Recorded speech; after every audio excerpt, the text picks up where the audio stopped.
Okay, so in the last video, which I just recorded, but we'll pretend I recorded a week ago because I'll probably try to split up when I release these, I talked about how I'm ranking various players that are going for my 25th through 50th rankings all time. I'm looking at how high rated they were, where that ranked them in the world, how much total achievement they had, and just talking a little about what I know about each player. The first group we talked about, there will be 4 groups we talk about. The first group was winners who I've not yet considered.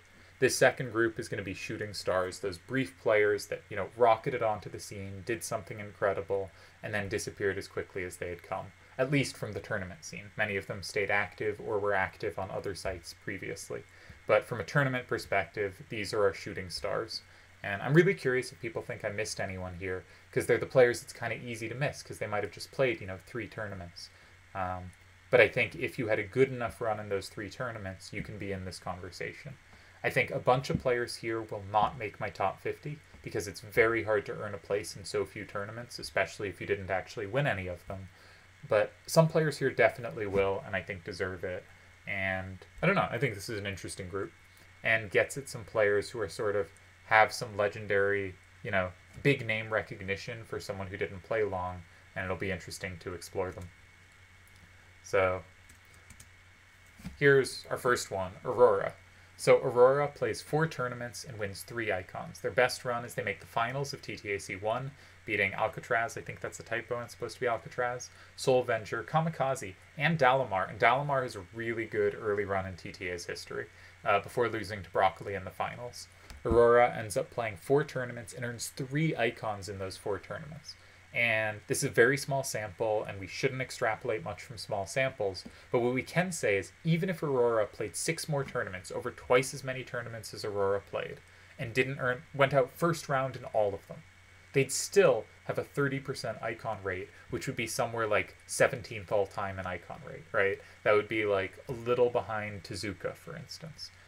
If you get them 75%, puts them ahead of Yojimbo, Wazup, Koner, all those. 40% gets them close to where Seto is in icon rate, right? So even if this doesn't hold up at all, winning this many icons this quickly is really impressive on its own. And I know nothing else about Aurora, but for such a short run, this is really impressive. And it includes a finals run. So they really did get close to a title. It's not just 3 quarterfinals. And this was in the early days, so these were often 6 or 7 rounds. So I don't know. I think it's very impressive feat. Deserves to be in this conversation.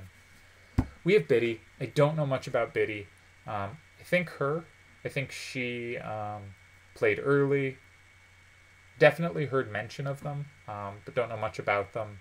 Has a nice run in Triad Wars too. I think a lot of times you look at kind of early tournament runs, and there's a lot of names that faded away or never amassed much of a win percentage.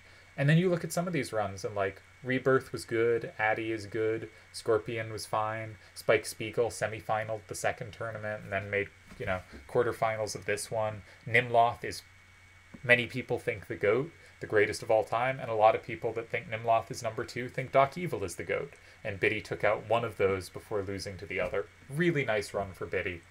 I think only played a couple tournaments. Then we have Black Bolt and Lionheart, and these 2 were mentioned a lot as, this clan pair, and just always paired in people's minds. I assume they were friends, I don't really know. I think they both played for AVL and played really well, and AVL is, of course, a very long-lasting clan across Triple Triad Advance and other websites. They don't make the cut here. They're not going to make my top 50. They don't have quite the individual success. They each have a deep run, but no more than that. But I think they're neat players because I just remember how much pride I've heard people have over having, one clan recruitment matches against either of them. And they also were really good on TTX and often considered some of the best players there. And Kaus wrote an article about the best TTA players versus the best TTX players, and they were some of the ones, clearly the best of TTX. And so this is to say, these are 2 awesome players, all credit to them, but it's really hard to make this top 50, and even players as good as Black Bolt and Lionheart are going to miss the cut, and possibly some even better players. Bryce, 2 tournaments, but 2 icons, and 2 icons both in 7-round tournaments. So this is making round 5 twice, which again, if we look in the 6-round tournament era, feels like a semifinals. Is it quite the same as that? Probably not, because it's going to be a little watered down with more players. But I still think it's so impressive to reliably go deep in such tournaments. And then the other thing I think is really meaningful, because our sample is she went 4-1 twice, so 8-2 record, 80%, which is a great win rate, but again, we cannot extrapolate. But one thing we can say is 6 of her games were against not great opponents, and she went 6-0. And then she has 4 games against Sujiro, Saif, Seto, and Grad, 4 great players, and she went 2-2 in those matchups. And I think that's a really compelling record, because, you know, a lot of really good players can put up a 6-0 run, you know, against weaker opposition, but they don't do so all the time, right? And to be 2-2 against really good players, I don't know. I think this is indicative that if she played more, very likely to have further good results to follow. And no idea where she would place all time if that were the case. Could be very high up. C17, 4th all time in TTX wins, higher than every other legend to make it onto TTA. Arguably the best TTX player that came over to TTA. On TTA, just made 1 semifinal, beating Mafi Josie. Again, the Mafi Josie win is very valuable, but lost to Doc Evil. C17 does not make the cut. The 1 semifinal is not quite enough for me to get there. Did reach a peak ranking of 7th in the world. When I was trying out for Zodiac Braves, someone had left and they had an open slot because they had a max membership amount. So there was 1 open slot and they held a tournament for it. I signed up and C17 signed up, and it was just assumed C17 would win. And I think Kazdon ended up beating C17 and then disappeared, letting me get the spot. But people knew who C17 was and knew he was really, really good. But again, top 50, very exclusive club. C17, more of a TTX player, not going to make the cut here. So we have Keith Atkinson, who has 1 really sweet run and nothing else. But the run's really good. After beating Polo, who's quite good in the first round, and then Hot Chocolate Junkie, spins 33, then beats Delial and Diacon and Titer, D, and loses to Suikoden in the finals. Ends up having some of the lowest win rates we'll see here, but the finals run is good enough. I think we should consider him for a role here.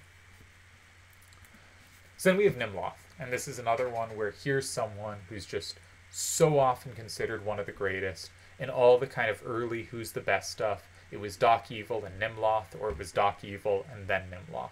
Maybe Cookie was in there, maybe Kamikaze or Sujiro, but I think I heard Nimlov's name, you know, more often as a great of the early days than anyone but Doc Evil.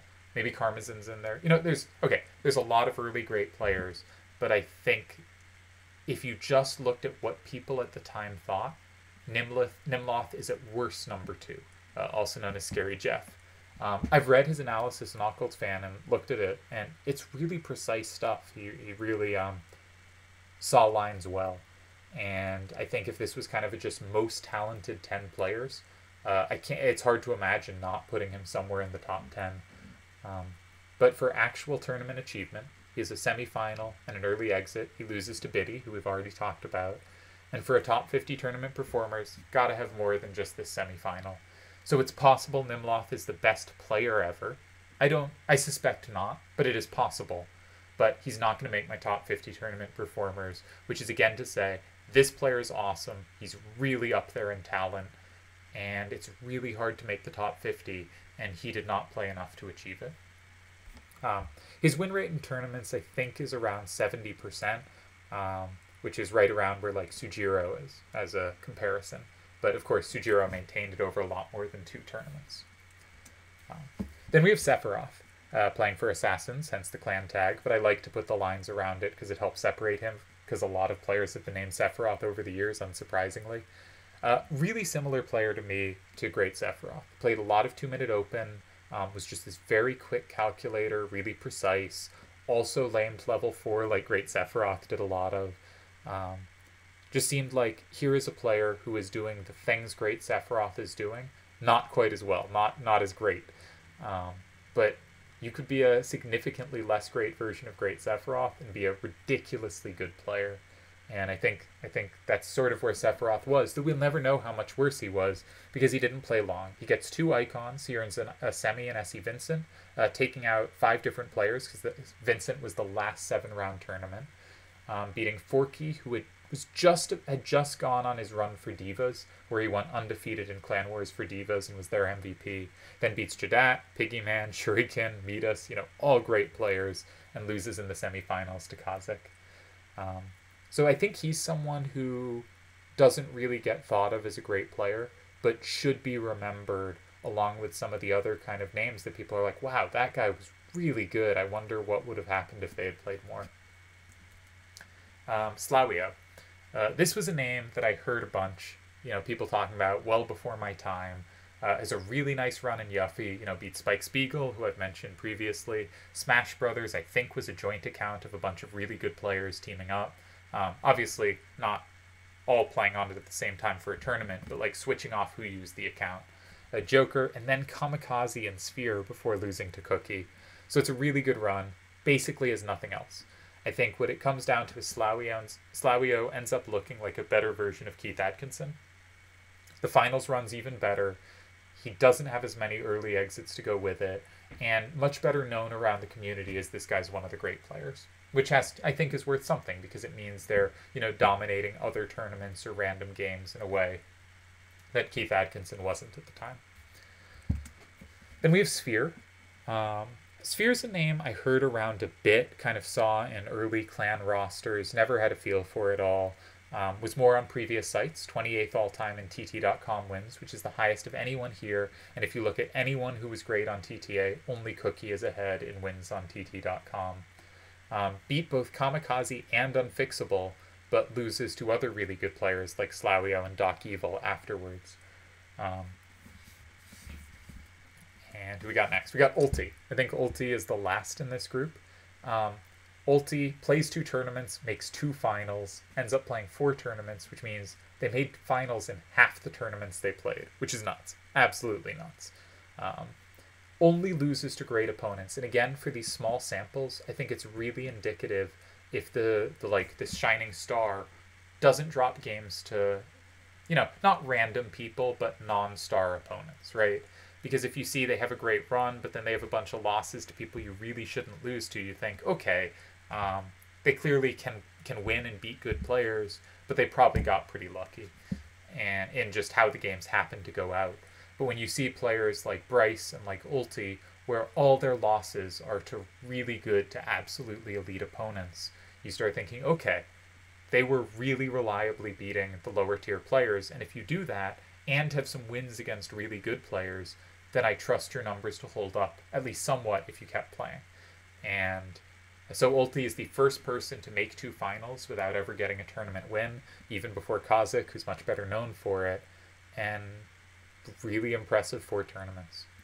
So if we're going to rank them, I can't rank who had the best win because none of these players won like I did last time, and I'm not going to give their the best notches on their belt, their biggest wins, because I kind of feel I've mostly covered that. The lists look pretty similar to who they beat that I've already mentioned for each. If we look at highest world rank, Aurora and Ulti peak at 2nd. Both their runs, Aurora's and Ulti's, are both early, but both have really nice runs during 2nd in the world. Then we see Slavio at 6th, and then we drop down to like the late 10s and early teens, and then a bit of a drop off to Keith Atkinson, who only has that 1 result.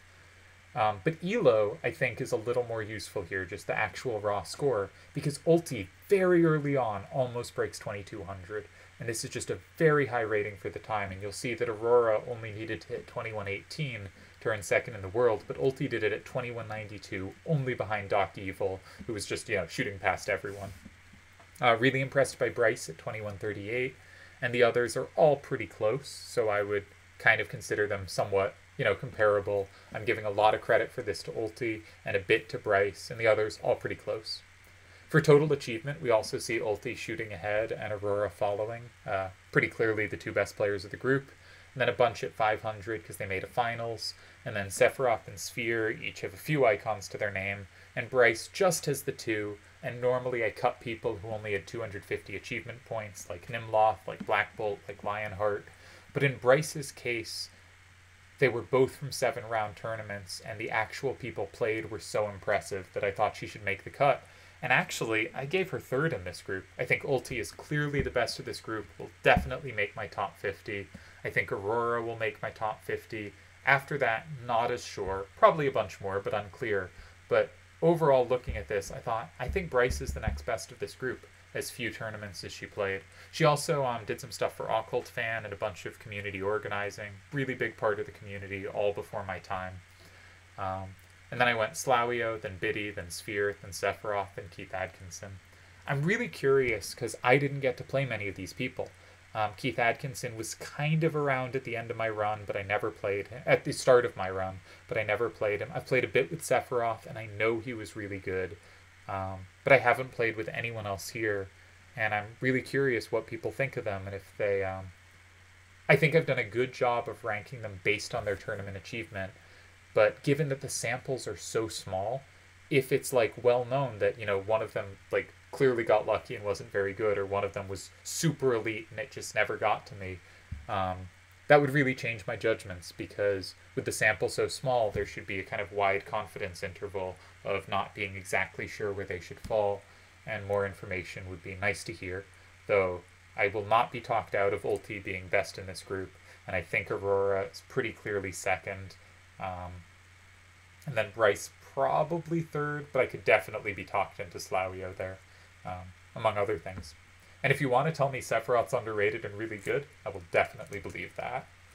What next? Well, we've done 8 winners, we've done 8 short-termers, and I have 21 more non-winners, you know, big names like Jadat, Kazakh, Mafi Josie, bunch of players like that we're going to have to talk about. And we're going to end up having 37 players, and I've already cut some huge names like Nimlov, Black Bolt, Lionheart, C17. We're going to have 26 spots left in the top 50. We have 37 players to fill them. I don't know who's going to make the cut and who isn't, but it is to say if you don't, that's like no shame on the player. They're going to be a bunch of really good players, and players that racked up a bunch of icons, you know. People who have more icons than anyone I've discussed that I won't even consider for this, either because it came after my time and I didn't pull together the stats well enough to judge properly, or at the end of my time too, or because there's just such a strong roster of players competing for these spots. So we're going to meet the non-winners. We will not lock in the top 50 rankings next time, but we're going to meet half the non-winners, specifically the ones who peaked earlier on, and then we're going to meet the other half of the non-winners, the ones who peaked later. Probably I'll have a bit more to say about them because I overlapped with more of them. And then we'll get to finishing off the top 50, and maybe I'll go for 100 from there. Maybe I won't. But I think 50 is a nice achievable number, but it's going to have some really hard cuts. And yeah, so yell at me about who here should be good, who here should be bad, and who I shouldn't cut.